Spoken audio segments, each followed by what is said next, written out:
संगवारी मन ला राम राम जय जोहार। संगवारी हो, आज आप मन व फिर से एक नवा वीडियो में लेके आ गए हैं। तो संगवारी हो, अभी हमन जात हन हमन के खेत, जहाँ हमन ला टिल्ला लूना है। तो चला व्लॉग में बने रहा संगवारी हो। एला का कथे जाना था, कमेंट में जरूर से बता दिया कि एला का कथे। चला व्लॉग में बने रहा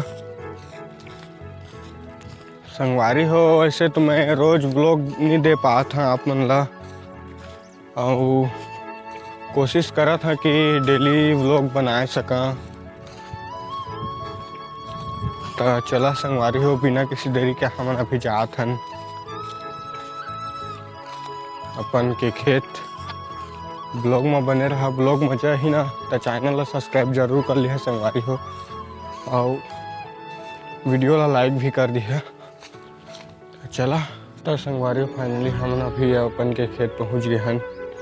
ये देखा है हरे मोर डोली, और धान सूत गए यहाँ के। और अभी चला लुबो टिल्ला।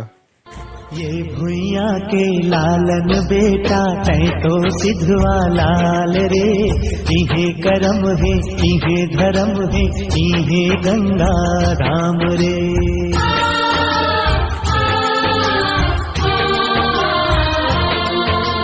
ये भुइया के लालन बेटा तै तो सिद्धवा लाल रे। तो संगवारी हो, फाइनली धान ललुअत मैं अपन के हाथ ललू डारे यदि देख सकत हा। तो मोर बाबूजी बोलिस कि तेजा ये तोर बस के बात नहीं होइस। तो मैं चले आए मोर दूसरा डोली में, और जिहाँ के मोला खिड़खा उड़खा यहाँ के टारना रहीस। तो चला बिना किसी देरी के मैं खिड़खा टारे रहा था कि ब्लॉग में अपन बने रहा। ये हर एक ठौ डोली मोर दे रूख गिर गए जगह, वही दे कौहा रुखे उकरे कांटा वाटल टारना है मोला। 5 hours later. तो संगवारी फाइनली अभी काम बुता कंप्लीट हो गए है, और मैं जात हाँ अपन के घर। और वीडियो आप मन ला अच्छा लागिस कि नहीं लागिस होला मोला कमेंट में बताहा। मोला पता है कि आप मन ला मोर वीडियो अच्छा नहीं लागिस होही, काबर कि अभी मैं नवा वीडियो बना था संगवारी हो। और ऐसे सपोर्ट करत रहा तो आप मन बा अच्छा से अच्छा वीडियो मैं बनाए कोशिश करिए। तो चला ऐसे ही नवा वीडियो मोर चैनल में आत ही संगवारी हो, तो मोर चैनल ला जरूर सब्सक्राइब कर लिहा। मिलथन किसी न्यू वीडियो में, तब तक ले जय जोहार, जय छत्तीसगढ़, राम राम।